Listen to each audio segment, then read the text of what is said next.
Sabe, minha filha, tem dia que acordo com o barulho da bateia ainda cantando na minha cabeça.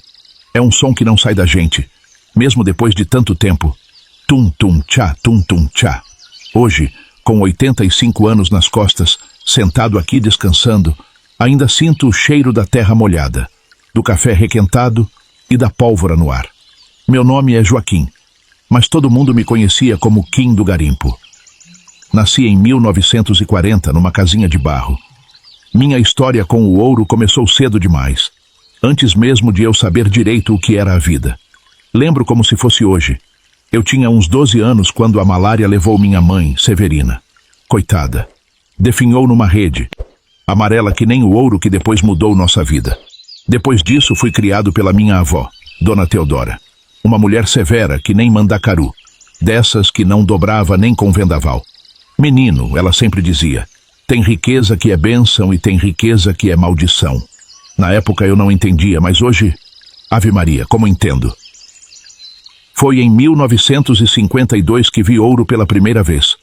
Meu pai, Manuel, tinha chegado de uma das suas andanças pelo norte, todo empolgado, os olhos brilhando mais que as pepitas que ele carregava num vidro de palmito. Olha só, Kim, isso aqui é futuro, ele falava, revirando aqueles pedacinhos amarelos na mão calejada. Naquele tempo, a gente era mais pobre que rato de igreja. Nossa casa nem assoalho tinha, era chão batido mesmo. Meus irmãos, Francisco, Teresa e José, já andavam espalhados, cada um procurando seu rumo. A Teresa, graças a Deus, foi a única que teve juízo e ficou ali com a gente. Mas já tinha se casado nova. Ela amava o Ademar. Meu pai nosso de cada dia era ver meu pai chegar em casa. Às vezes sumia meses, voltava magro, doente, mas sempre com aquela febre do ouro no olhar. Vixe, aquilo foi me pegando também, sabe? É que nem uma doença que vai entrando devagarinho na alma da gente. A avó Teodora benzia a cabeça e resmungava. Esse menino vai pelo mesmo caminho. Nossa Senhora me livre. E não é que ela tinha razão? Mas o que um moleque de 12 anos podia entender de maldição naquela idade? O rádio só falava em progresso. Natal marcha para o oeste do presidente Juscelino Kubitschek. Todo mundo sonhando com uma vida melhor, e aquelas pepitas douradas pareciam a porta do paraíso. Mas sabe como é, minha filha? Às vezes o paraíso de uns é construído com o inferno dos outros. Lembro do dia em que meu pai chegou em casa com febre alta, tremendo mais que vara verde. Deitou na rede velha e me chamou. Kim, vem cá, meu filho. Sentei num banquinho de madeira do lado dele, enquanto vó Teodora preparava um chá de quina. O garimpo não é lugar para sonhador, não. É lugar para homem duro, ele disse, tossindo forte. Mas também não é lugar para malvado. A mata cobra cada gota de sangue derramada nela. Na época, eu não sabia que aquelas palavras iam ficar martelando na minha cabeça por toda a vida. Meu pai era um homem simples, mas tinha sabedoria dessas que só a vida dura ensina. Pena que não vivi o bastante com ele para aprender mais. A gente morava numa casa pequena, mas tinha uma vista que hoje vale ouro. Dava para o pôr do sol mais bonito que já vi. De tardezinha, sentava com vó Teodora na porta, enquanto ela desfiava histórias antigas. Falava dos índios que eram donos daquelas terras, das onças que rondavam os povoados, dos espíritos da mata que protegiam os rios. Meu neto, ela dizia, passando a mão nos meus cabelos, tem riqueza que a gente vê e tem riqueza que a gente sente. Não troca nunca uma pela outra. Quando via os homens voltando do garimpo, comprando tanta coisa, fazendo casa de alvenaria, me dava uma coceira no peito. Queria aquilo também. Queria dar conforto para a avó. Queria ser alguém na vida. Na escola, que frequentei só uns 2 anos, a professora falava que o Brasil estava crescendo, que precisava de gente corajosa para desbravar o norte. Os mais velhos contavam histórias de fortunas feitas da noite para o dia, de gente que achou pepita do tamanho de ovo de galinha. De noite, deitado na minha rede, ficava imaginando como seria achar um ouro daqueles. Sonhava com as histórias que meu pai contava dos rios do norte, das matas fechadas, dos perigos e das aventuras. Mal sabia eu que aqueles sonhos iam virar pesadelo. Um dia, o pai chegou com as mãos calejadas e um punhado de pepitas brilhando no vidro. Como de costume, despejou tudo no colo da avó. Era o nosso ganha-pão, já que o que eu trazia do armazém do seu Rogério era mirrado. A avó, com aquele medo danado de me ver trilhando o mesmo caminho do pai, Tinha me arranjado aquele emprego a custo. Lá eu trabalhava desde os meus 13 anos. Fazia de tudo um pouco, desde limpeza até ir bem longe buscar mercadoria, na carroceria daquele caminhão. Era longe, e eu ia a pé. Então a avó me deu umas pepitas, bem poucas, e troquei numa bicicleta usada. A catraca rangia que nem carroça, mas com ela, a distância entre casa e o armazém sumiu.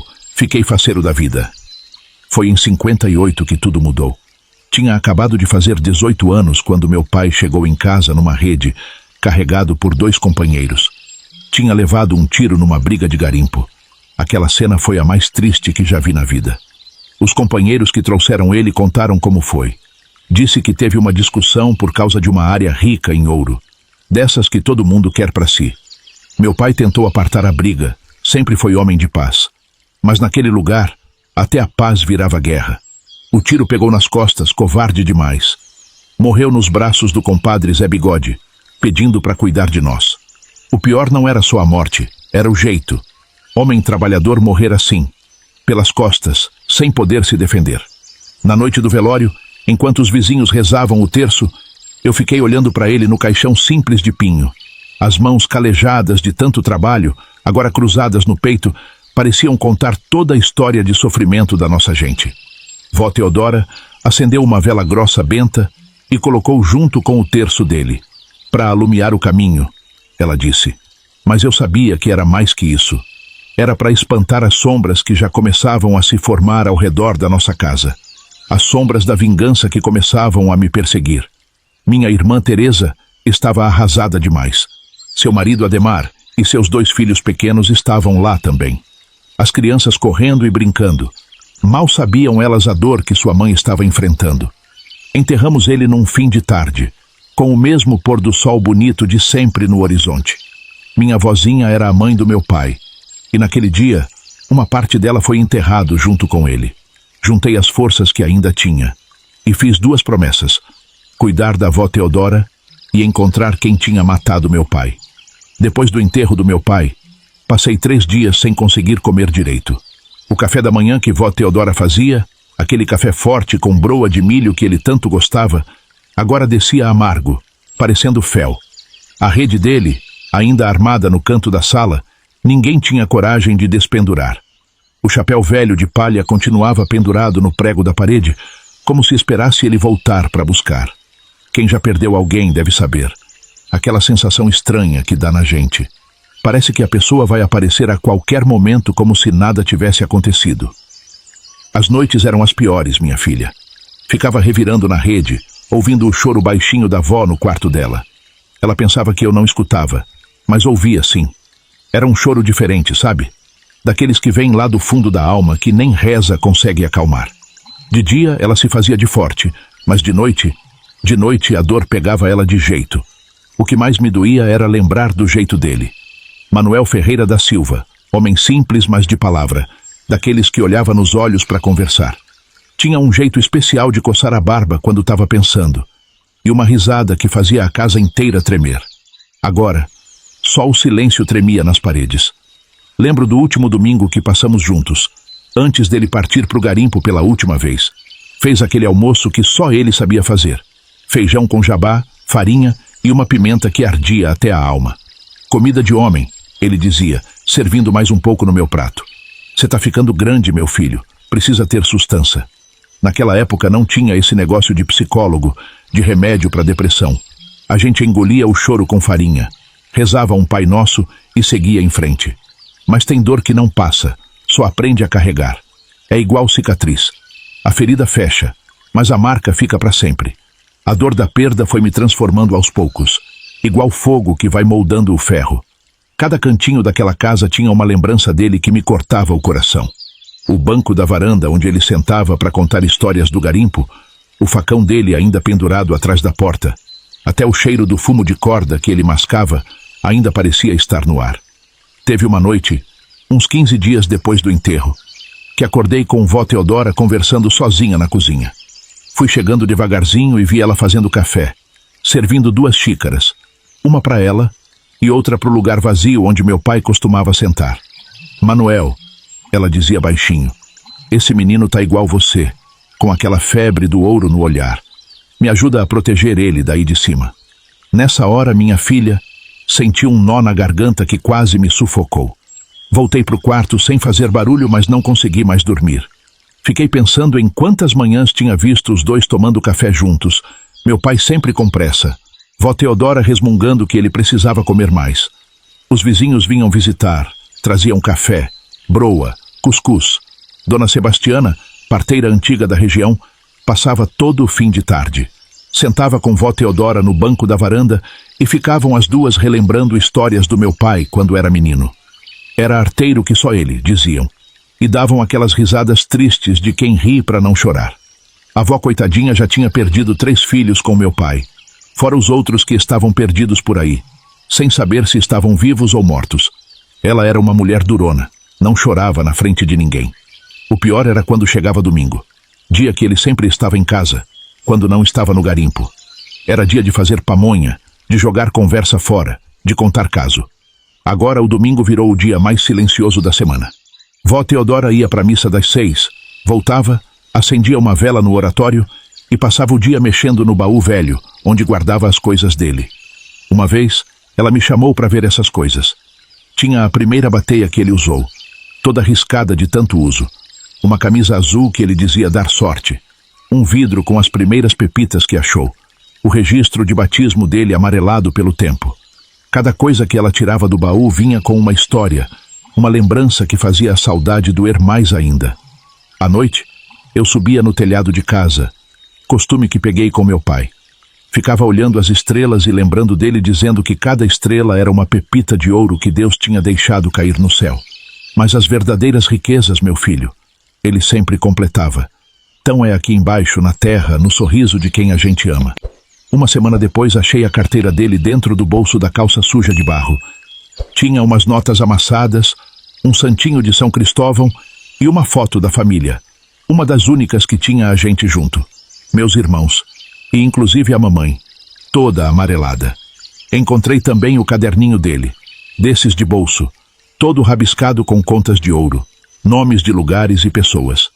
Tinha uma página com umas palavras meio tortas. Meu pai mal sabia escrever, e eu também. Li com muitas dificuldades. Área nova, muito rica. Cuidado com CJ. Aquelas iniciais ficaram martelando na minha cabeça. Quem seria CJ? Teria alguma coisa a ver com a morte dele? Foi numa manhã de agosto de 1958, 3 meses depois da morte do meu pai, que tomei a decisão que mudou minha vida. O sol mal tinha nascido quando arrumei uma trouxa com 2 mudas de roupa. A bateia velha dele e o terço que vó Teodora me deu. Vou atrás de quem matou o pai, vó. Falei enquanto ela preparava o café. Ela só me olhou com aqueles olhos fundos e disse: vingança é que nem cobra, quanto mais você persegue, mais ela te morde. Mas eu já estava decidido. Tinha ouvido falar de um garimpo novo, lá para os lados do norte, onde diziam que o assassino do meu pai tinha se escondido. Era uma região perigosa, terra sem lei, onde até a polícia tinha medo de entrar. Nem me despedi do seu Rogério. A avó não queria que eu fosse, mas assim como ela fez com os outros que partiram lá de casa. Ela não impediu. Peguei carona num caminhão de gado até a cidade mais próxima. O motorista, um senhor chamado Zé, conhecia meu pai. Manuel era homem bom, ele disse, pitando um cigarro de palha. Mas aquele garimpo lá do Igarapé Vermelho, ali é lugar de gente ruim, meu filho. Tem ouro, mas tem muito sangue misturado também. Depois de 3 dias de viagem, cheguei no povoado de Boca da Mata, último lugar com alguma civilização antes do garimpo. Ali conheci Chico Malandro, um garimpeiro velho que viria a ser meu primeiro mestre naquela vida. Quer aprender a garimpar, menino? Ele perguntou, me olhando de cima a baixo. Então, primeira lição. Aqui tem 3 tipos de gente. Os vivos, os mortos e os que estão entre os dois. Em qual você quer ficar? O acampamento era um lugar que Deus tinha esquecido de olhar. Barracos de lona preta, homens maltrapilhos com olhar perdido. O cheiro de cachaça misturado com o fedor de carne podre. À noite, ouvia-se tiros ao longe e gritos que faziam até as onças se calarem. Chico me ensinou os segredos da bateia. Não é só balançar, não. Ele dizia. Tem que sentir o cascalho, conhecer o barulho do ouro. Cada grão tem sua música. E foi assim que comecei, lavando cascalho de sol a sol, com as costas queimadas e as mãos em carne viva. Logo descobri que o garimpo tinha seus próprios demônios. Tinha o Zé Capeta, dono do barracão que vendia mantimentos a preço de ouro. O coronel Jeremias, que se dizia dono das terras e cobrava taxa de tudo que se achava. E tinha os pistoleiros, homens sem alma que matavam por qualquer pepita. Numa noite sentado na beira do fogo, Chico me contou sobre a morte do meu pai. Foi coisa encomendada. Ele sussurrou, olhando para os lados. Seu pai achou uma área muito rica, mas era a área proibida. Área dos índios, que o coronel queria tomar. Manuel não quis entrar no esquema. Aquela revelação caiu como um tiro no meu peito. Meu pai, um homem simples e honesto, morto por causa da ganância dos outros. Senti o sangue ferver nas veias, misturado com a dor e a raiva que já carregava. Quem foi, Chico? Perguntei, minha voz tremendo. Quem puxou o gatilho? Chico olhou para os lados de novo, baixou mais a voz. Dizem que foi o Tonho Bala, capanga do coronel. Mas cuidado, menino. Nesse lugar, até as paredes têm ouvidos. Nos dias seguintes, mergulhei de cabeça no trabalho do garimpo. Acordava antes do sol nascer e só parava quando não enxergava mais o cascalho na bateia. Minhas mãos ficaram calejadas. Minha pele escureceu com o sol inclemente. Mas cada grama de ouro que eu achava era um passo mais perto da minha vingança. Foi numa dessas manhãs de trabalho duro que tive meu primeiro encontro com os verdadeiros donos daquela terra. Estava sozinho numa curva do rio quando ouvi um assobio estranho. Ao levantar a cabeça, vi 3 índios me observando da margem oposta. Não eram hostis, apenas curiosos. Um deles, que parecia ser o mais velho, fez um gesto apontando para a bateia e depois para o rio. Entendi o que ele queria dizer. Aquilo não era nosso, era da terra. Senti uma pontada de culpa, lembrando das histórias que vó Teodora contava sobre os espíritos da floresta. Mas a sede de vingança era mais forte. Voltei para o acampamento determinado a descobrir mais sobre Tonho Bala e o coronel Jeremias. Foi aí que conheci Maria do Beco, dona de um boteco que era o lugar preferido dos garimpeiros à noite. Menino, ela me disse uma noite me servindo uma cachaça. Tu tá mexendo em casa de marimbondo. Esse tal de Tonho Bala, dizem que ele tem parte com o diabo. Tem o corpo fechado, entende? Já matou mais gente que a malária por aqui. Foi nesse boteco que vi pela primeira vez o homem que tinha encomendado a morte do meu pai. O coronel Jeremias entrou acompanhado de 2 capangas. Um deles, descobri depois, era o próprio Tonho Bala. O coronel era um homem grande, de bigode grosso e chapéu de cowboy, uma mistura de fazendeiro com bandido. Acharam ouro naquela área nova? Ele perguntou alto, olhando ao redor. Os garimpeiros ficaram em silêncio. Lembrem-se, 30% é meu. Quem esconder? Bem, perguntem para o finado Manuel o que acontece. Naquele momento, senti meu sangue gelar. Então me veio uma coisa na cabeça. Algo que eu ainda não tinha ligado os pontos. Esse CJ eram aquelas iniciais que estavam anotado naquele caderninho velho do pai. Era o coronel Jeremias. Ali estava ele, o homem responsável pela morte do meu pai. Falando dele como se fosse um exemplo, uma ameaça. Minha mão apertou o copo de cachaça com tanta força que achei que ia quebrar. Chico, que estava do meu lado, segurou meu braço. Calma, menino. Ele sussurrou. Não é assim que se faz. Aqui, a gente aprende a esperar a hora certa. Como o jacaré esperando na beira do rio. Naquela noite, deitado na rede improvisada no barraco que dividia com outros garimpeiros, não consegui dormir. O rosto do coronel, a menção ao meu pai, a presença silenciosa de Tonho Bala. Tudo girava na minha cabeça. Eu sabia que tinha encontrado o que vim buscar, mas agora não sabia o que fazer com essa informação. Na manhã seguinte, acordei com um alvoroço no acampamento. Um grupo de garimpeiros tinha achado uma pepita do tamanho de um ovo de galinha numa área nova, mais adentro da mata. O burburinho era grande, todos querendo saber onde exatamente era o local. Chico me puxou de lado. Kim, essa área nova é terra dos índios, aquela que seu pai não quis invadir. Seus olhos estavam sérios, preocupados. O coronel vai querer tomar conta disso. Vai ser uma carnificina. Naquele momento, entendi o dilema que meu pai deve ter enfrentado. A ganância pelo ouro contra o respeito pela terra e seus verdadeiros donos. Mas antes que pudesse pensar mais sobre isso, vi o coronel Jeremias chegando com seus capangas, incluindo Tonho Bala. Quero ver essa pepita, ele gritou, empurrando os garimpeiros. Quando puseram a pepita em suas mãos, seus olhos brilharam de cobiça. Onde acharam isso? O garimpeiro que tinha feito a descoberta, um nordestino magro chamado Zé Piaba, hesitou. É mais para dentro da mata, coronel. Numa área nova. Vi o olhar que o coronel trocou com Tonho Bala. Era um olhar que prometia violência. Bem, meus amigos, o coronel falou alto. A partir de agora, essa área nova está sob minha proteção. Ninguém entra lá sem minha permissão. E lembrem-se, 50% de tudo que for achado é meu.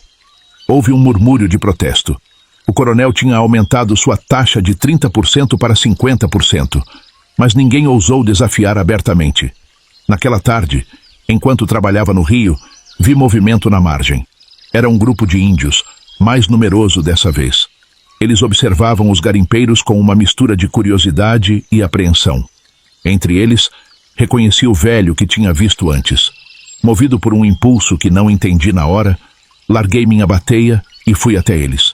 O velho me olhou nos olhos e senti como se ele pudesse ver minha alma. Ele apontou para o rio, depois para a floresta e fez um gesto como se estivesse cortando algo. Ele está dizendo que vocês estão cortando as veias da terra. Ouvi uma voz atrás de mim. Era Padre Miguel, um missionário que às vezes visitava o garimpo. Esses são os Caripuna. Essa terra é o lar deles há séculos. Senti uma onda de vergonha me invadir. Lembrei das palavras do meu pai sobre escolher entre o certo e o ouro. Ali, diante daqueles olhares, entendi o peso daquela escolha. Mas meus pensamentos foram interrompidos por gritos vindos do acampamento. Corremos de volta para ver o que estava acontecendo. No centro da confusão, vi Zé Piaba caído no chão, sangrando. Sobre ele, Tonho Bala guardava uma faca ensanguentada. Isso é o que acontece com quem tenta enganar o coronel, Tonho gritou. Ele achou mais ouro e estava escondendo. Olhei para Chico, que balançou a cabeça. Conhecíamos Zé Piaba. Ele não faria isso. Era apenas uma desculpa para o coronel mostrar seu poder.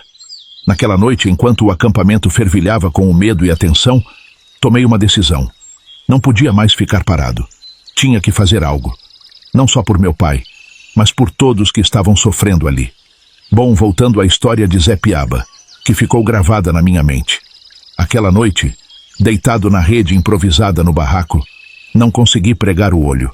As palavras do meu pai ecoavam na minha cabeça. Escolhe sempre o certo, meu filho. Mas o que era o certo naquele inferno de cobiça e sangue? Na manhã seguinte, o acampamento estava num clima pesado. Zé Piaba tinha sobrevivido, mas estava mal. Ninguém ousava falar abertamente sobre o ocorrido, mas os olhares de medo e revolta diziam tudo. Chico me chamou para um canto afastado. Kim, as coisas vão piorar, ele disse baixinho. O coronel está de olho naquela área nova. É terra indígena, mas ele não se importa. Vai ter massacre se a gente não fizer nada. Senti o peso da responsabilidade cair sobre meus ombros. Não era mais só sobre vingar meu pai. Era sobre fazer o que ele teria feito. O certo. E o que a gente pode fazer, Chico? Nem armas a gente tem. Falei, sentindo-me pequeno diante do problema. Tem um grupo de missionários e antropólogos acampado a uns quilômetros daqui. Eles estão tentando demarcar a terra dos índios. Se a gente conseguir provas do que o coronel está planejando. Naquele momento, vi Tonho Bala se aproximando com outros capangas do coronel. Fingimos estar conversando sobre o trabalho do dia. Passei o dia na beira do rio, a cabeça fervendo de planos e medos. Quando a noite caiu, tomei minha decisão. Ia até o acampamento dos missionários. Era arriscado, mas era o certo a fazer. Esperei todos dormirem e saí sorrateiramente do barraco. A mata era densa e escura. Os sons noturnos da floresta faziam meu coração disparar. Depois de horas de caminhada, guiado apenas pela luz fraca da lua, avistei uma fogueira ao longe. Quando me aproximei do acampamento, fui recebido com espingardas apontadas para mim. Calma! Gritei, erguendo as mãos. Vim pedir ajuda. Entre os missionários, reconheci o Padre Miguel. Ele me reconheceu também e fez sinal para os outros abaixarem as armas. É o garimpeiro que falou com os Caripuna, ele disse. Nas horas seguintes contei tudo. Sobre meu pai, sobre o plano do coronel, sobre a violência no garimpo. Nas horas seguintes contei tudo. Sobre meu pai, sobre o plano do coronel, sobre a violência no garimpo. Uma antropóloga chamada doutora Clara tomava notas furiosamente. Isso é grave, disse o padre Miguel. Mas precisamos de provas concretas para levar às autoridades. Foi aí que tive uma ideia. E se eu voltasse para o garimpo como espião? Posso conseguir informações, documentos? Vi o olhar de preocupação nos olhos do padre. É muito perigoso, meu jovem. Mais perigoso é deixar aquele massacre acontecer. Respondi, sentindo uma coragem que não sabia que tinha. Antes do amanhecer, voltei para o garimpo. Meu coração estava dividido entre o medo e a determinação. Sabia que estava me colocando numa posição perigosa, mas também sabia que era a única chance de fazer justiça. Não só pelo meu pai, mas por todos que sofriam sob o jugo do coronel. Ao chegar no acampamento, encontrei Chico me esperando, preocupado. Onde você se meteu, menino? Olhei nos olhos dele, aquele velho garimpeiro que tinha se tornado quase um segundo pai para mim. Chico, disse baixinho, as coisas vão mudar por aqui, e eu preciso da sua ajuda. As horas seguintes foram as mais demoradas da minha vida. A gente trabalhava no garimpo, fingindo que estava tudo normal, enquanto o coronel e os capangas dele se aprontavam para o ataque. Eu e o Chico ficava trocando olhares preocupados, esperando e rezando por um sinal, qualquer sinal. Na noite antes do dia marcado para a invasão, quando já estava quase perdendo as esperanças, escutamos um rebuliço vindo da entrada do acampamento. Era a Polícia Federal, junto com os missionários e uns homens da FUNAI. O coronel Jeremias ficou que nem barata tonta. Quando os policiais começaram a revirar o barraco dele, acharam não só os planos detalhados do ataque, mas também provas de outros crimes: extorsão, assassinato, contrabando de ouro. Vi o Tonho Bala tentando escapulir, e num rompante, corri atrás dele. Consegui derrubar o safado perto do rio. Quando os policiais algemaram ele, senti uma mistura de alívio e tristeza. Ali estava o homem que tinha matado meu pai. Mas prender ele não ia trazer meu velho de volta. Nos dias que vieram depois, o acampamento foi desmanchado. Muitos garimpeiros foram em cana, outros bateram em retirada. Os que nem eu e o Chico, que tinha ajudado nas denúncias, fomos tratados como testemunhas. Antes de ir embora, fui até a beira do rio, onde tinha visto os índios Caripuna pela primeira vez. O velho estava lá, parecendo que estava me esperando. Ele chegou perto e, para minha surpresa, me deu um colar feito de sementes. Muito obrigado, falei, com um nó na garganta. Ele sorriu e falou umas palavras na língua dele. Mesmo sem entender o que ele disse, senti que era uma bênção. Saí do garimpo com o coração pesado, mas em paz. Tinha feito o que meu pai teria feito. Tinha escolhido o certo, não o ouro. Voltei para casa depois daquela confusão toda no garimpo, com as mãos vazias de ouro, mais cheias de calos. Vó Teodora me recebeu de braços abertos, mas dava para ver a preocupação nos olhos dela. E agora, meu filho? Ela perguntou depois que contei tudo. Fiquei uns meses ajudando em casa, fazendo bico aqui e ali de carpinagem, já que seu Rogério não queria ver a minha cara. Foi nessa época que conheci a Zefa, filha de seu Tonho, nosso vizinho. Ela era enteada dele, na verdade. O seu Tonho casou com a mãe dela, que já tinha 4 filhas, e ela foi quem me chamou mais a atenção. Moça bonita e trabalhadeira. A gente começou a namorar, e eu estava completamente apaixonado. Em menos de um ano depois, casamos. No começo, as coisas pareciam que iam dar certo. Arrumei um emprego numa venda na cidade. Não pagava muito, mas era um começo. A Zefa ajudava costurando para fora. A gente se mudou para uma casinha simples, alugada. E não demorou muito. A Zefa ficou grávida. Quando o Manuel nasceu, sim, o mesmo nome do pai. Ah, eu coloquei este nome no meu menino, para sempre me lembrar do meu pai. Mas junto com a alegria do nascimento, veio também a preocupação. Criança pequena precisa de tanta coisa. Fralda, leite, remédio lá de vez em quando. O dinheiro, que já era pouco, ficou mais curto ainda. Teve uma vez que o Manuel ficou doente, uma febre danada.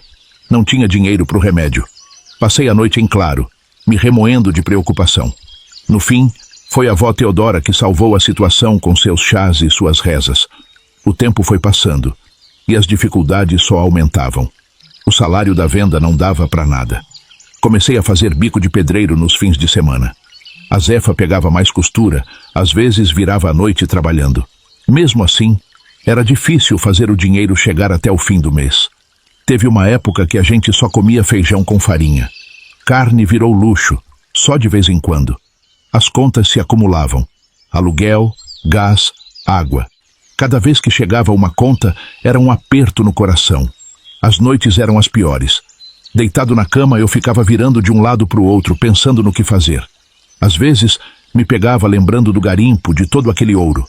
Mas aí olhava para Zefa dormindo do meu lado, para o Manuel no balaio, e sabia que tinha feito a escolha certa. Um dia cheguei em casa e encontrei a Zefa chorando. Ela tinha ido no armazém, e o seu Galdino não quis mais vender fiado pra gente.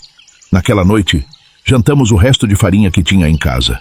Foi nessa época que a Zefa descobriu que estava grávida de novo. A notícia, que devia ser de alegria, trouxe mais preocupação. Como é que a gente ia dar conta de mais uma boca? A barriga da Zefa ia crescendo, e com ela, nossas dívidas. Eu pegava todo tipo de trabalho que aparecia. Capinava quintal, consertava cerca, fazia frete com a carroça do compadre Zé. A Zefa, mesmo de barrigão, não parava de costurar. Olhando para trás agora, não sei como a gente aguentou.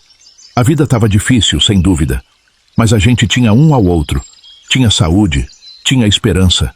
E foi essa esperança que nos fez continuar, dia após dia, acreditando que as coisas iam melhorar. Quando nossa Maria nasceu, em 1962, a situação estava mais apertada que cinto de magro. A Zefa teve um parto difícil. Precisou ficar internada uns dias. As dívidas só aumentavam. Parecia que a gente estava num poço sem fundo. Foi nessa época que apareceu uma luz no fim do túnel. Estavam precisando de trabalhadores para a construção de uma cidade nova no centro do país. Pagavam bem, davam alojamento, comida. Depois de muita conversa com a Zefa, decidimos que eu ia tentar a sorte por lá. Eu mandaria dinheiro o quanto antes. Ela voltou para a casa da minha sogra com as crianças. Vai com Deus, meu bem, ela disse com a Maria no colo e o Manuel agarrado na saia dela. Mas volta logo. Deixar minha família foi a coisa mais difícil que já fiz na vida, depois de enterrar minha mãe e meu pai. Mas era preciso. A avó Teodora ficou de olho na Zefa e nas crianças. E eu parti numa madrugada de junho. O trabalho na construção era outro mundo. Tudo era canteiro de obra, poeira vermelha, gente de todo o canto do Brasil. Comecei como servente de pedreiro. Depois fui aprendendo o ofício direito. O trabalho era pesado, mas o dinheiro compensava. Todo mês, religiosamente, separava uma parte do salário e enviava para casa. Pelas cartas da Zefa, acompanhava cada conta quitada, cada aperto aliviado. As notícias chegavam pelas cartas, rabiscadas com a letra miúda dela, e eram meu alento. Eram nessas letras que eu buscava forças, letras que mal sabia juntar. Mas nas noites de folga, o Valdemar, um colega de obra, me ensinava a ler e a escrever melhor. Foi minha filha que me ensinou na marra. Ele contava rindo, para eu poder ler as cartas dela. Já fazia uns 6 anos que ele estava ali, longe da família, matando a saudade a conta-gotas, nas visitas de Natal. Na verdade é que ali a maioria tinha uma história parecida. Quase 2 anos se passaram como uma eternidade. Mas quando voltei, trazia no bolso a recompensa. Um dinheirinho guardado com tanto esforço, suficiente para comprar um pedaço de chão e começar a construir nosso futuro. Foi um tempo de provação, de noites em claro pensando neles. Foi quando cheguei em casa e vi meus filhos, tão crescidos, me olhando como se eu fosse um estranho. O coração apertou, a garganta secou. Mas bastou um sorriso da Zefa e um abraço apertado deles para saber que todo o sacrifício tinha valido a pena. Nunca vou me esquecer do dia que dormimos pela primeira vez na nossa casa. Ainda não tinha reboco, nem piso, era só o básico mesmo. Mas era nossa. Os meninos foram crescendo. A vida foi melhorando devagarzinho. Consegui um emprego fixo numa construtora grande, ali na minha cidade mesmo. Afinal, agora eu já tinha experiência. A Zefa continuava com as costuras dela. Todo domingo a família se reunia no nosso quintal. Os meninos brincando, a avó Teodora fazendo aquele café forte que só ela sabia fazer. Mas sabe como é a vida, né? Quando a gente pensa que tá tudo ajeitado, vem outra provação. Nossa Maria, com 5 anos, pegou uma febre forte que não passava de jeito nenhum. Os remédios da farmácia eram caros demais. E os chás da avó Teodora, pela primeira vez, não estavam dando conta. Foi aí que conheci seu Josias, Um senhor que trabalhava comigo na construção. Ele tinha um irmão médico numa cidade maior, umas 5 horas de viagem. Num domingo de manhã, peguei a Maria no colo, embrulhei ela num cobertor e fui com a Zefa procurar esse doutor. O diagnóstico foi daqueles que faz a gente perder o chão. Meningite. Precisava de internação urgente. Foi um tempo de muito aperto e preocupação. A Zefa ficou no hospital com a Maria, enquanto eu voltava para trabalhar e cuidar do Manuel. Todo fim de semana, pegava o ônibus para visitar elas. O Manuel ficava com a avó Teodora, que não parava de rezar um só minuto.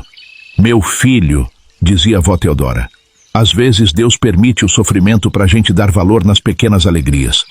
Na hora eu não entendia, mas hoje sei bem o que ela queria dizer. Depois de quase 2 meses, nossa Maria voltou para casa. Estava magrinha, fraquinha, mas viva, graças a Deus. Foi um milagre, como dizia a avó Teodora. Cada dia que a gente via ela melhorando era uma bênção. O tempo foi passando e as coisas foram se ajeitando de novo.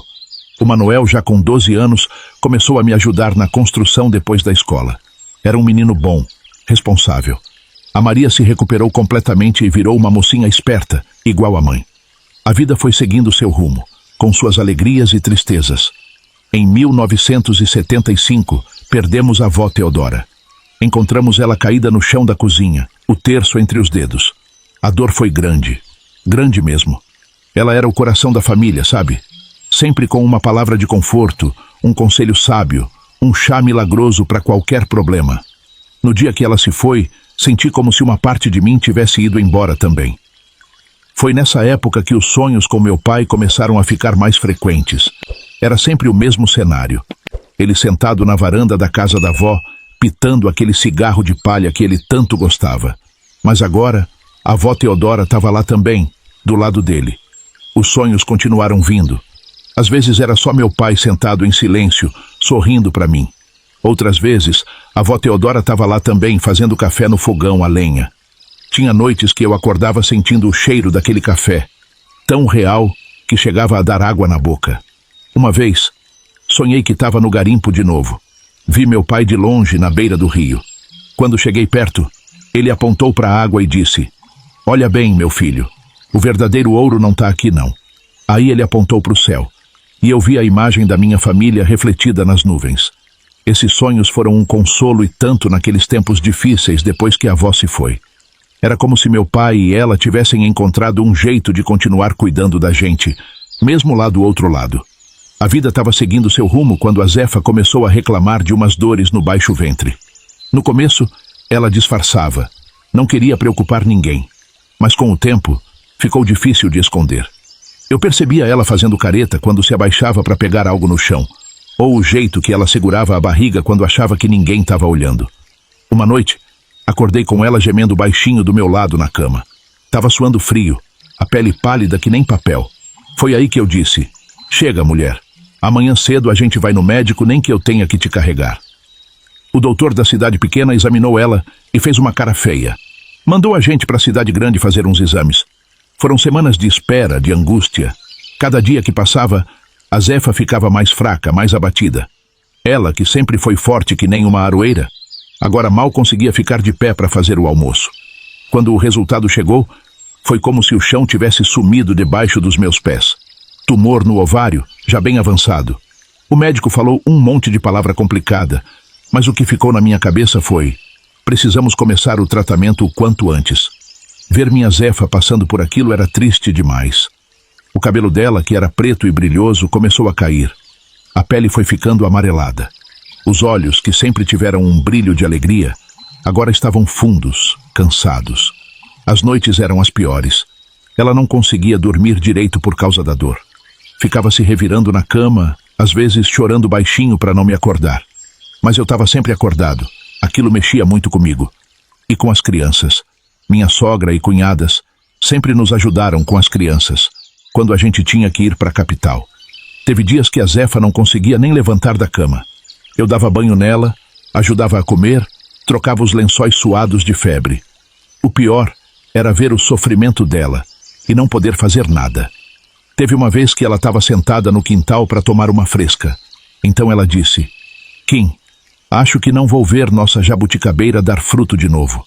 Engoli o choro e respondi: que isso, mulher? Claro que vai. Cadê aquela mulher de fé que eu me casei? Mas cá dentro, o desespero me roía que nem traça em madeira velha. Não teve jeito. Tive que largar o emprego. As faltas para cuidar da Zefa eram demais. E o patrão, coitado, até que entendeu e fez um acordo. Aquele dinheirinho da rescisão veio a calhar, mas sumiu mais rápido que bala na boca de criança. O tratamento era no hospital do governo, uma mão santa. Mas mesmo assim, tinha remédio que a gente precisava comprar. A condução para ir e vir, a comida na estrada. Cada centavo a menos era um golpe no nosso bolso já tão vazio. Foi aí, minha filha, foi no fundo desse abismo com a Zefa definhando que a ideia mais sombria me invadiu. Voltar para o garimpo. Uma noite depois de dar o remédio para dor para Zefa, sentei na beira da cama e peguei na mão dela. Tava fria, os dedos finos que nem graveto. Meu velho, ela disse com a voz fraca, não deixa eu ir embora sem ver você de novo. Minha sogra ia cuidar dela para mim. Pela manhã eu iria partir. Foi uma briga das grandes lá em casa. As crianças que já entendiam tudo e um pouco mais eram totalmente contra eu ir. Eu, teimoso, já tinha me decidido. Quando voltei, o garimpo ainda era um lugar onde a morte andava de mãos dadas com a esperança. Logo nos primeiros dias, vi um rapaz novo, devia ter uns 20 anos, ser arrastado pela correnteza. O corpo dele só foi achado 3 dias depois, inchado e irreconhecível. Ninguém sabia nem o nome dele para avisar a família. As doenças eram companheiras constantes. A malária não perdoava.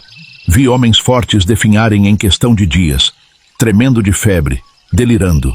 Muitos morriam sem nem ter achado uma grama de ouro. Uma noite, acordei com gritos vindos de um barraco próximo. Um garimpeiro tinha sido picado por uma jararaca enquanto trabalhava. Sem soro antiofídico por perto, o coitado passou a noite toda urrando de dor. De manhã, estava morto, o corpo todo roxo e inchado. O mercúrio que a gente usava para separar o ouro era outro perigo silencioso. Muitos garimpeiros mais velhos tinham tremores nas mãos, problemas de memória. Diziam que era o mercúrio comendo eles por dentro. Eu mesmo comecei a sentir umas dores estranhas nos ossos, mas não podia parar de trabalhar. Os conflitos eram frequentes. Uma vez, 2 homens brigaram por causa de uma área supostamente rica em ouro. Um deles sacou uma faca e, num piscar de olhos, o outro estava caído no chão, as tripas para fora. O assassino fugiu para a mata e nunca mais foi visto. Ali já não tinha mais o coronel. Mas é claro, sempre tem alguém por trás das terras, do brilho dourado. As chuvas eram outro terror. Quando o rio enchia, levava tudo. Equipamentos, barracos e, às vezes, vidas. Numa dessas enchentes, perdi tudo que tinha conseguido juntar em semanas de trabalho. Vi um senhor de idade chorar feito criança vendo sua bateia, herança do pai dele, ser levada pela correnteza. Dessa vez estava diferente. Tinha crianças. Famílias inteiras vinham para o garimpo, trazendo filhos pequenos. Essas crianças, ao invés de estarem na escola, passavam o dia cavando na lama, expostas a todo tipo de perigo. Uma vez, vi um menino de uns 8 anos tossindo sangue. Tuberculose, disseram. Não durou uma semana. As mulheres também sofriam muito. Algumas trabalhavam lado a lado com os homens no garimpo, outras em condições ainda piores nos puteiros que cercavam a área. Ouvi histórias de moças que vinham enganadas, prometidas em casamento, e acabavam presas numa vida de exploração. Uma tarde, enquanto trabalhava na beira do rio, ouvi um barulho estranho. Quando me virei, vi um barranco desmoronando em cima de 3 garimpeiros. Corremos para tentar salvar. Cavamos com as mãos até sangrar, mas foi inútil. 3 vidas engolidas pela terra em questão de segundos. O alcoolismo era outro problema sério. Muitos homens, para aguentar a dureza da vida, se afogavam na cachaça. Vi amizades se desfazerem. Homens perderem tudo que tinham juntado numa noite de bebedeira e jogo. Mas o que mais me assombrava era que eu dia após dia não conseguia o ouro que precisava para poder voltar para casa. Meus pensamentos estavam acabando comigo. E ali estava eu, no meio daquele inferno, pensando na minha família, na minha Zefa. Será que ela ainda está viva? E se todo aquele sacrifício valeria a pena no final? Certa vez, tomado pelo desespero, me embrenhei na mata. A Zefa doente, o dinheiro minguando, parecia que eu estava numa corrida sem fim, sempre atrás do prejuízo. Precisava de um canto para pensar, sabe? Para ver se botava as ideias no lugar. Mas a mata não é lugar para devaneio, minha filha. A caminhada foi se alongando, perigosa que só ela. A mata fechada e cheia de bicho que muitos eu nem sabia o nome. Cobras espreitando nas folhas secas, aranha cabeluda, do tamanho da palma da mão da gente, cruzando o meu caminho. Só depois de um tempo, quando o sol já estava querendo se esconder, que me dei conta. Estava perdido. Aí bateu o desespero, né? O coração começou a martelar. A garganta secou. Comecei a procurar o rio, que era a minha única esperança.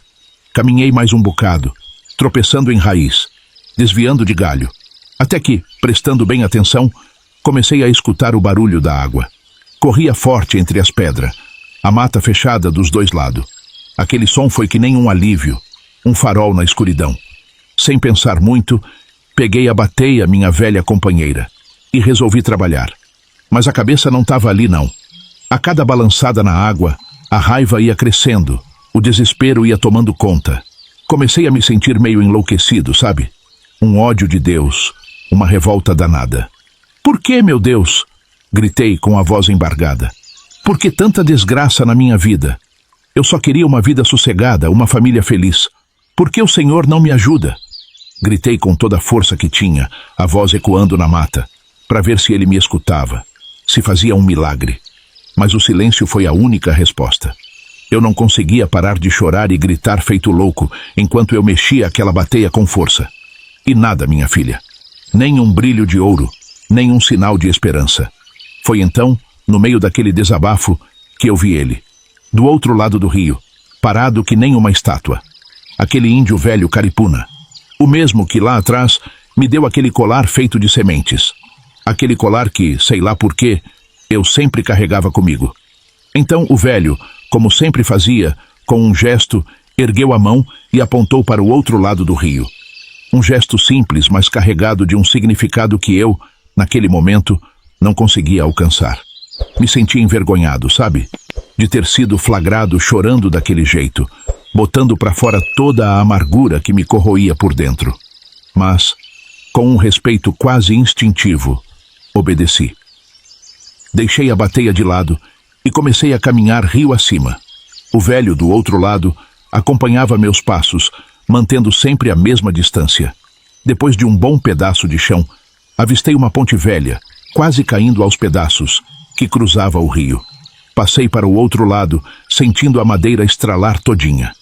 Quando cheguei perto do velho, ele começou a falar na língua dele, um som melodioso e estranho aos meus ouvidos. Gesticulava com as mãos, apontando para frente, me convidando a seguir ele. Não tinha muito o que fazer. Para dizer a verdade, eu estava perdido na mata. Sem contar que percebi que ele me reconheceu. Afinal, eu estava com aquele colar no pescoço, que ele olhou e falou algo. E no fundo do meu coração, sentia uma confiança inexplicável naquele homem. E assim, fui seguindo o velho Caripuná. A mata foi ficando mais fechada, o ar mais quente e úmido. De repente, a vegetação se abriu, e diante dos meus olhos surgiu uma aldeia, uma civilização inteira, tudo em paz com a natureza. Os outros índios, ao me verem, demonstraram hostilidade. Arcos e flechas em riste, olhares desconfiados, prontos para se defender de qualquer ameaça. Mas o velho ergueu a mão, um gesto de autoridade, e começou a falar na sua língua. A voz grossa dele ecoou na aldeia, e eu não entendi bolufas. De repente ele apontou para mim. E foi como se tivesse caído um raio. A tensão se dissipou como fumaça. Os guerreiros abaixaram os arcos. As mulheres e as crianças chegaram perto para ver. E um por um, começaram a se curvar, a tocar a mão no chão, e depois eles levaram a mão no peito. Um respeito, sabe? Eles estavam me reverenciando. Fiquei de boca aberta no meio daquilo tudo, não entendia nada. Que diacho que estava acontecendo? Por que tanto respeito? Por que eu, um garimpeiro qualquer, estava sendo recebido daquele jeito? Foi aí que um índio, forte e novo, veio correndo até mim. Ele falava a nossa língua, meio enrolado, mas dava para entender. Com um sorriso, ele começou a explicar. O cacique mandou dizer que você é bem-vindo, Joaquim, falou o índio. A situação só ficava mais estranha ainda. Como? E ainda por cima sabia o meu nome? Faz muitos anos você salvou a nossa aldeia. Por causa da sua coragem de espionar lá no garimpo, a guerra com o coronel Jeremias não aconteceu. As palavras do índio me pegaram de jeito. A lembrança daquele tempo, da briga com o coronel, da defesa dos Caripuna, voltou com tudo. Eu, um simples garimpeiro, tinha virado herói para essa gente. Aqui na aldeia, continuou o índio, você é conhecido como Irapuruatá. Irapuruatá?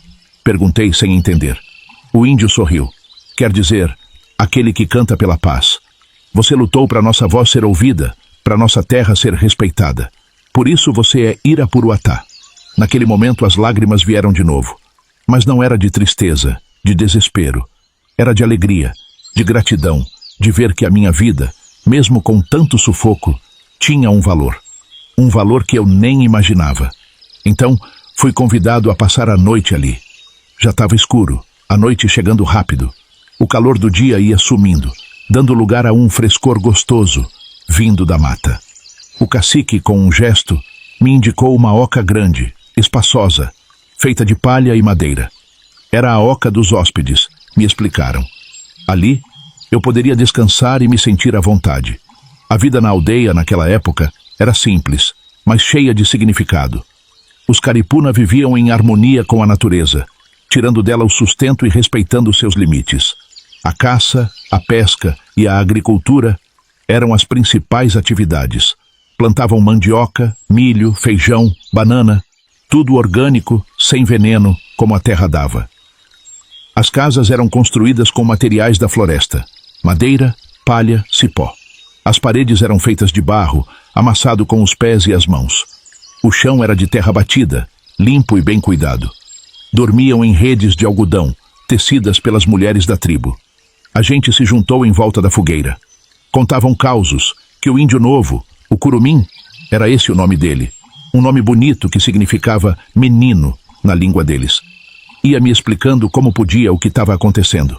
Cantavam, dançavam, tudo ali era festa.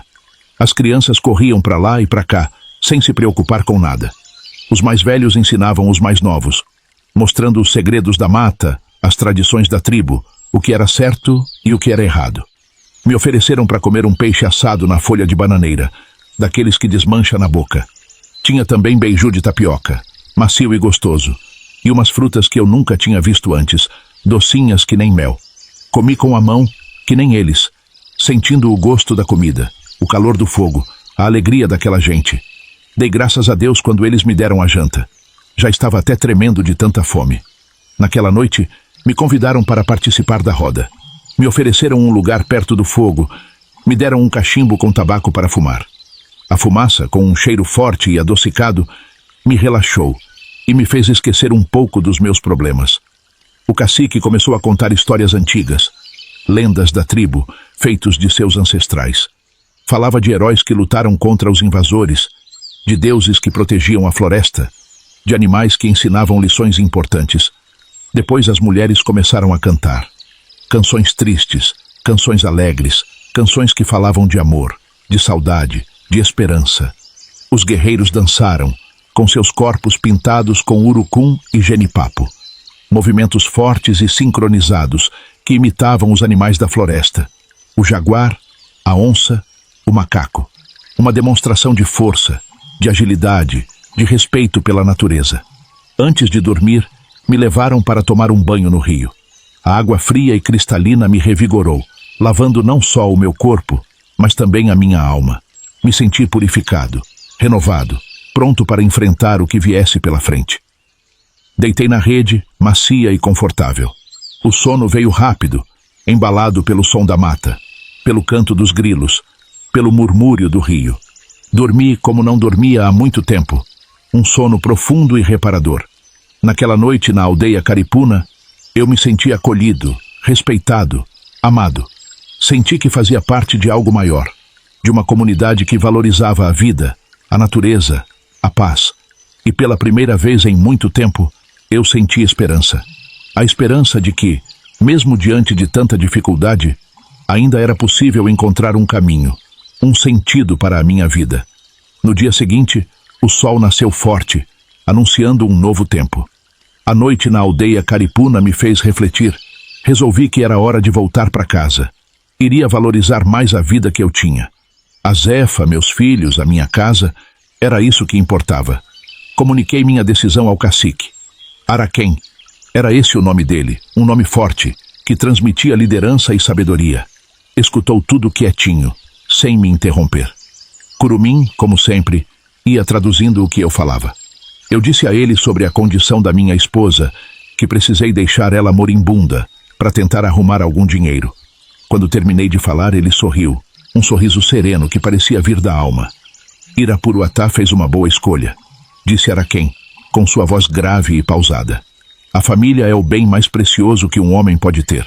O ouro não traz felicidade, apenas ilusão. Em seguida, Araquém me chamou para ir até a oca dele. Era um lugar simples, mas cheio de significado. Ali, ele guardava os objetos sagrados da tribo, os instrumentos de cura, os símbolos de sua cultura. Com um gesto solene, Araquém pegou um saco de palha, amarrado com um cipó. Me entregou, com um olhar sério. Irapuruatá deve abrir este saco somente quando chegar em casa, disse Araquém. Dentro dele, encontrará uma lembrança do povo Caripuna, um presente para sua família. Agradeci o presente, emocionado com a generosidade daquele povo. Me despedi de Araquém, de Curumim, de todos os membros da tribo. Senti um aperto no coração ao deixar aquele lugar, mas sabia que precisava voltar para casa, para cumprir minha missão. Araquém falou algumas palavras na língua caripuna, palavras que eu não compreendi, mas que senti que eram de proteção e bênção. Em seguida, me indicou um grupo de índios que me acompanhariam até a estrada. Caminhamos juntos por um bom tempo, em silêncio, atravessando a mata fechada. Os índios, com seus corpos pintados e seus arcos e flechas, me transmitiam segurança e confiança. Quando chegamos à estrada, eles apontaram a direção que eu deveria seguir e se despediram, com um gesto de respeito. Comecei a andar a pé, sentindo o sol queimar minha pele, o suor escorrer pelo meu rosto. A saudade da Zefa e dos meus filhos me impulsionava a seguir em frente, a não desistir. Depois de algumas horas, um caminhão passou por ali. Fiz sinal e o motorista, um homem simples e generoso, me deu uma carona. Contei a ele a minha história. Falei sobre a Zefa, sobre a doença, sobre a minha decisão de mudar de vida. Ele me ouviu com atenção, sem julgar, e me ofereceu um cigarro e um café. De carona em carona, fui percorrendo o longo caminho de volta para casa. Finalmente, depois de quase 3 meses, eu estava de volta. Senti o coração disparar, as mãos tremerem. Acelerei o passo, ansioso para reencontrar a Zefa e os meus filhos. Cheguei em casa no final da tarde, com o sol se pondo no horizonte. A casinha, simples e humilde, me pareceu um palácio. A fumaça saindo da chaminé indicava que a Zefa estava em casa, preparando o jantar. Respirei fundo, tomei coragem e abri a porta. A Zefa, meu Deus, a Zefa. A cena que vi me deixou sem chão. A Zefa estava em pé, varrendo a sala, com um sorriso no rosto. Parecia outra pessoa, forte, radiante. Zefa? Perguntei, a voz embargada. Ela deu um pulo de susto. Largou a vassoura, veio correndo me abraçar. Kim, você voltou! Disse, me apertando forte e me enchendo de beijos. Aconteceu um milagre. Eu estava deitada, quase sem forças, contou Zefa com os olhos brilhando. De repente ouvi uma voz me chamando. Uma voz que dizia para eu levantar, para arrumar a casa, para esperar você chegar. No começo achei que estava delirando, mas a voz era tão forte, tão clara. Senti uma força estranha me invadindo, uma energia que nunca tinha sentido antes. A mãe estava aqui, Kim. Pergunta para ela. Ela viu. Levantei da cama e, para minha surpresa, não sentia mais dor nenhuma, nem cansaço. Era como se a doença tivesse sumido, evaporado. Não conseguia acreditar no que estava ouvindo.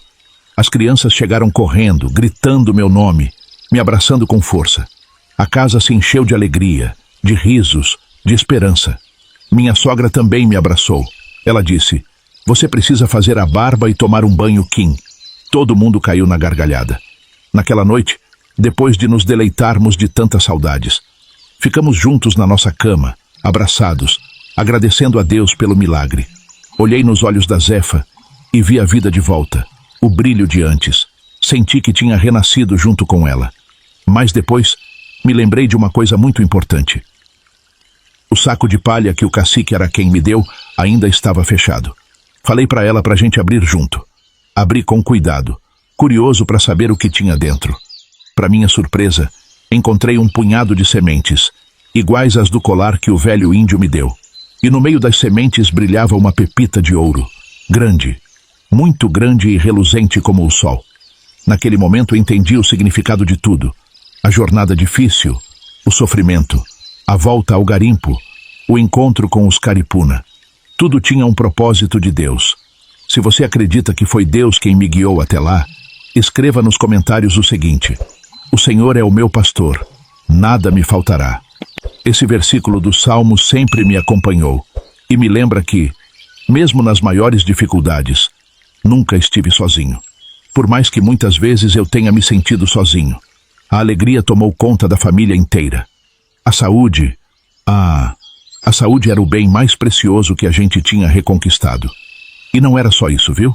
A prosperidade também chegou, vinda da venda daquela pepita abençoada. Mas a alegria da cura e a prosperidade da venda do ouro vinham junto com o medo de que descobrissem a origem da nossa riqueza. Se alguém lá do garimpo ficasse sabendo que ficamos ricos da noite para o dia, jamais acreditariam na verdadeira história. A ganância falaria mais alto, e seríamos acusados, ou até mortos. Além do mais, uma simples menção de que os Caripuna nos presentearam com o ouro era motivo suficiente para invadirem a aldeia e o resto, bem, era exatamente isso que me atormentava dia e noite. E foi exatamente por isso que tomei a decisão mais difícil da minha vida: mudar de cidade. Queria recomeçar, sabe? Em um lugar onde a gente pudesse viver em paz, sem medo, sem essa angústia constante. Com a grana, finalmente deu para comprar a casa com que sempre sonhamos. Era um sonho realizado, um lar maravilhoso para a gente. Eu deixei um dinheiro para minha irmã e um tanto para minha sogra, que tanto nos ajudava. Elas ficaram felizes da vida, pois realmente estavam precisando. Escolhemos uma cidade tranquila, próximo ao hospital, onde a Zefa fazia o tratamento dela. Lá era um bairro nobre, com casas lindas, ruas arborizadas, um lugar bem diferente de tudo o que a gente já tinha conhecido. Depois que já estávamos morando há 2 semanas ali, decidimos que era hora da Zefa refazer todos os exames dela. A gente queria saber como estava por dentro, já que ela estava se sentindo tão disposta. Queríamos ter certeza de que ela estava bem, de que a doença não tinha voltado a atacar. Refizemos todos os exames, aqueles exames chatos e demorados. Depois de 1 semana mais ou menos aguardando ansiosamente aqueles resultados, veio a surpresa que mudaria nossas vidas para sempre. O médico nos chamou na sala dele, com aquela cara séria, e disse: seus exames estão aqui, e não mostram nada. Nada de tumor, nenhum sinal de câncer. Está tudo limpo, como se a Zefa nunca tivesse tido a doença. Ele tinha na mesa os exames antigos e nos mostrava a diferença. Era de arrepiar os pelos do corpo. Na hora, eu não conseguia acreditar. Era como se o tempo tivesse parado. Olhei para Zefa, ela me olhou de volta, com os olhos cheios de lágrimas. Os médicos ficaram pasmos, disseram que era um milagre, que nunca tinham visto nada igual. Inclusive, um deles comentou que, pelo estado em que ela estava, era certo que ela não sobreviveria. A notícia nos encheu de alegria, de gratidão. Era como se um peso enorme tivesse sido tirado dos nossos ombros. Finalmente podíamos respirar aliviados, sem o medo constante da doença. A Zefa estava curada. Era um milagre divino. As crianças estavam radiantes com a nova casa, com a nova cidade. Fizeram amigos na escola. Começaram a praticar esportes, se adaptaram rapidinho à nova rotina. Parecia que tínhamos encontrado o nosso lugar no mundo, sabe? O nosso cantinho de paz. Mas, depois de alguns meses, a gente tomou um belo susto. A Zefa começou a se sentir mal de novo. Tinha enjoos, vômitos, fraqueza, muito cansaço. O medo da doença ter voltado nos invadiu novamente. Aquele fantasma que a gente pensava ter deixado para trás. Corremos para o médico desesperados. Ele pediu todos os exames possíveis, aqueles exames que a gente já conhecia tão bem. E ali estávamos nós de novo, aguardando os resultados com o coração na mão, temendo o pior. E então, veio a surpresa que jamais imaginaríamos. O médico nos chamou em seu consultório e, com um sorriso no rosto, nos deu a notícia. Parabéns, a Zefa está grávida. Grávida? A Zefa grávida? Deus nos abençoava com mais um filho. Não podíamos acreditar. A emoção tomou conta de nós. Choramos, rimos, nos abraçamos. Agradecemos a Deus por mais esse milagre em nossas vidas. Foi uma gravidez tranquila. Nasceu mais uma menina, forte e bonita, que chamamos de Teodora, em homenagem à minha avó. O tempo foi passando e ainda tivemos mais uma menina, que chamamos de Vera Lúcia. No total, 4 filhos, que cresceram fortes. E a família foi crescendo, viu? Tivemos 11 netos, cada um com a sua história, com o seu jeito de ser. E para completar a alegria, ainda vieram 4 bisnetos. É pura bênção. Eu e a Zefa vivemos bem até hoje, graças a Deus. Ela tá com uma saúde de ferro, viu? Anda de bicicleta para todo lado, não tem para ninguém. Eu tô com 85 anos e ela com 78. A gente já passou por muita coisa nessa vida, mas sempre tivemos um ao outro. E isso é o que importa. E para finalizar, quero deixar uma mensagem para vocês. Entrega o teu caminho ao Senhor, confia nele, e ele tudo fará. Está no livro de Salmos, capítulo 37, versículo 5. Que essa mensagem possa inspirar vocês a nunca desistirem dos seus sonhos e a confiarem em Deus, que Ele sempre estará ao nosso lado. Minha filha, não esquece de conferir o livrinho 100 Chás das Avós para Diversos Males, que o pessoal do canal preparou com tanto carinho para vocês. São receitas maravilhosas para você e toda a sua família. Tem chá para dor de barriga, para gripe, para acalmar, para dormir melhor. Tudo natural, do jeito que nossos antepassados faziam. Eu tenho certeza que minha avó Teodora teria comprado um. O pessoal aqui do canal trabalhou muito para reunir todas essas receitas, fazer as ilustrações das ervas e explicar direitinho os benefícios, o modo de preparo, como se a própria vovó estivesse lendo para você. Quando você compra, além de ter acesso a esse conhecimento tão precioso, ainda mostra o seu apoio ao canal. Caso queira conhecer, basta clicar no primeiro link fixado, logo aí no primeiro comentário. Que Deus abençoe você e sua família.